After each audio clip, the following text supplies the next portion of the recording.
Commission और उनके मेंबरान को, ये जो लोग हैं इनको वार्न करते हैं कि अगर हमारे साथ ज्यादतियों का सिलसिला हुआ, ये ज्यादतियों का सिलसिला आपको वापस पे करना पड़ेगा।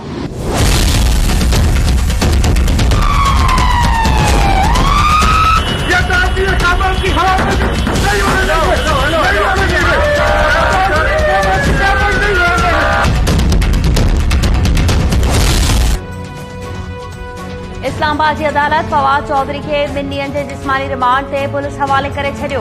27 जनवरी ते ॿीहर पेश करण जो हुकुम, अदालत महफ़ूज़ कल फ़ैसिलो ॿुधाए छॾियो। इस्लामाबाद जी मक़ामी अदालत इलेक्शन कमीशन खे धमकियुनि वारे केस में फवाद चौधरी जो 8 ॾींहनि जो जिस्मानी रिमांड ॾियण वारे पुलिस जी दरख़्वास्त रद्द करे छॾी। पुलिस फवाद चौधरी खे लाहौर मां इस्लामाबाद मुंतक़िल करण बाद मुंहं ते कपड़ो ॾेई ऐं हथकड़ियूं हणी अदालत में पेश कयो। इलेक्शन कमीशन जे वकील मौक़िफ़ इख्तियार कयो त फवाद चौधरी ईसीपी अमलदारनि ऐं संदन ख़ानदाननि खे धमकियूं ॾिनियूं। मंसूबे तहत आइनी इदारे खे टारगेट कयो पियो वञे। इस्लामाबाद जे कोसार थाणे ते केस दाख़िल करण बाद पुलिस फवाद चौधरी खे लाहौर मां गिरफ़्तार कयो हो। फवाद चौधरी जो पिम्स अस्पताल में तिबी मुआइनो बि कयो वियो। डॉक्टर्स खेसि सिहतमंद करार ॾेई छॾियो।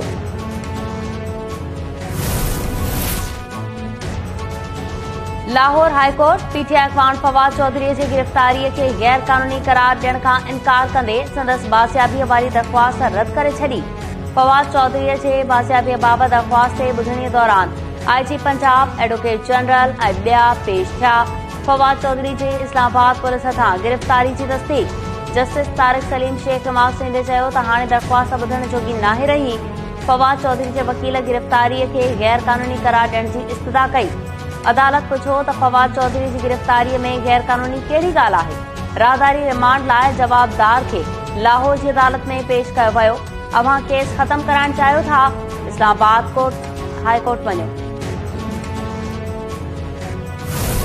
मैं पहले इलेक्शन कमीशन से सवाल पूछता हूं, क्या आपको नहीं पता कि आपकी सबसे बड़ी जिम्मेदारी साफ और शफाफ इलेक्शन करवाना है? मैं सवाल ये पूछता हूं कि किस बेसिस पे आपने मोहसिन नकवी को चुना, किस बेसिस के ऊपर ये मोहसिन नकवी को आप लेके आए?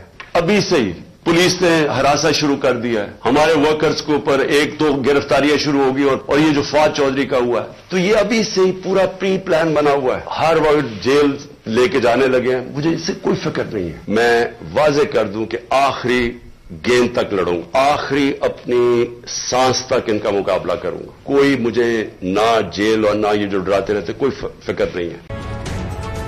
फवाद चौधरी जो कहिड़ो ॾोह हो? चीफ इलेक्शन कमिश्नर के मुंशी चवण ते किथे अहिड़ी कार्रवाई थींदी आहे? मुंहिंजो आवाज़ बि बंदि करण जी कोशिश कई पई वञे। मौत खे वेझो खां ॾिठो अथमि, जेल खां नथो डिॼां, आख़िरी दम ताईं मुक़ाबलो कंदुसि।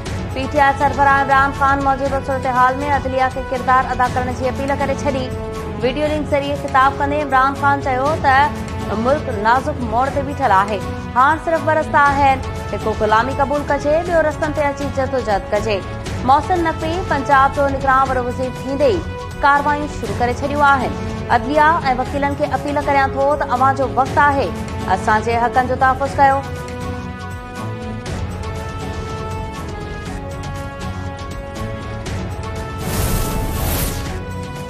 वज़ीर आज़म शहबाज शरीफ़ सां गुलिस सदर आसिफ अली ज़रदारी जी मुलाक़ात, मुल्क जी मजमूई सियासी सूरत-ए-हाल ते ॻाल्हि ॿोल। ज़रियनि मौजूदु मुलाक़ात दौरान पंजाब ऐं केपी जे चूंडुनि बाबति ख़्यालनि जी ॾे वठि कई वई। वज़ीर आज़म शहबाज शरीफ़ सां पंजाब जे निगरान वॾे वज़ीर मोहसिन नकवी बि मुलाक़ात कई।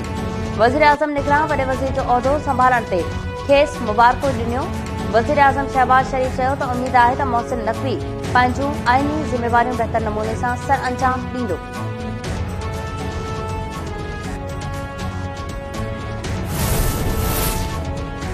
मुल्क जे मुख़्तलिफ़ शहरनि में ANF जूं कार्रवायूं, वॾी मिक़दार में मंशियात हथ। इस्लामाबाद इंटरनेशनल एयरपोर्ट तां बहरीन वेंदड़ जवाबदार जे पेट मां 71 हीरोइन जा भरियल कैप्सूल्स हथ। जवाबदार गिरफ़्तार।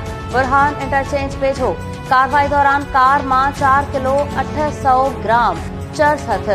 3 जवाबदार गिरफ़्तार। कोयटा में ANF जी कार्रवाई, जवाबदार वटां 55 नशेआवर टिकियूं हथ। ANF जे तर्जुमान चयो आहे त कार्रवाई दौरान हिकु जवाबदार खे गिरफ़्तार कयो वियो। संदसि कब्ज़े मां 824 लीटर पाबंदी मड़ियल केमिकल हथ कयो वियो। मुख़्तलिफ़ शहरनि में कार्रवाई दौरान गिरफ़्तार जवाबदारनि मथां मंशियात एक्ट तहत केसिस दाख़िल कया पिया।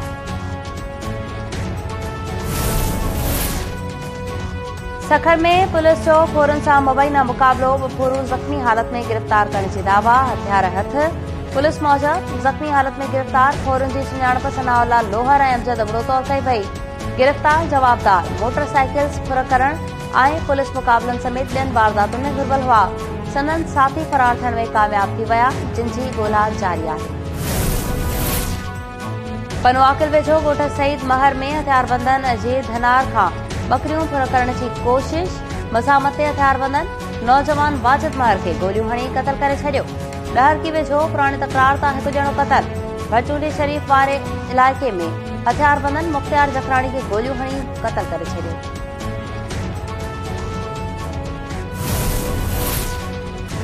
जैकबाबाद में वॾी भेण खां नंढी भेण क़तल। बिस्मिल्ला बाग वारे इलाइक़े में हमीदा मंगणहार पंहिंजी नंढी भेण शहनाज़ खे घुटा ॾेई मारे छॾियो। लाश पोस्टमार्टम बाद वारसनि हवाले। पुलिस जो चवणु आहे त हमीदा जो ज़हनी तवाज़ुन ठीक न हो, जंहिं कावड़ में अची पंहिंजी नंढी भेण शहनाज़ खे घुटा ॾेई क़तल कयो।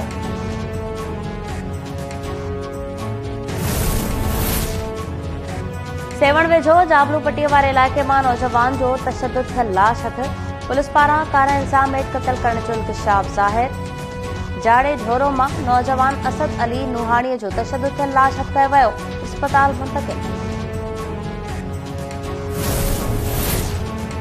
ऐं खिपरो वेझो खूह जी खोटाई दौरान भिक किरण सबबि हिकु नौजवान दबजी फौत, हिकु ज़ख़्मी। अछड़े थर में खूह जी खोटाई दौरान मिटीअ जी भिक किरण सबबि अब्दुल लतीफ़ समूह दबजी फौत थी वियो। ॻोठाणनि पंहिंजी मदद पाण तहत नौजवान नाज़िम खे बेहोशी वारी हालत में कढी वरितो, छोर अस्पताल मुंतक़िल।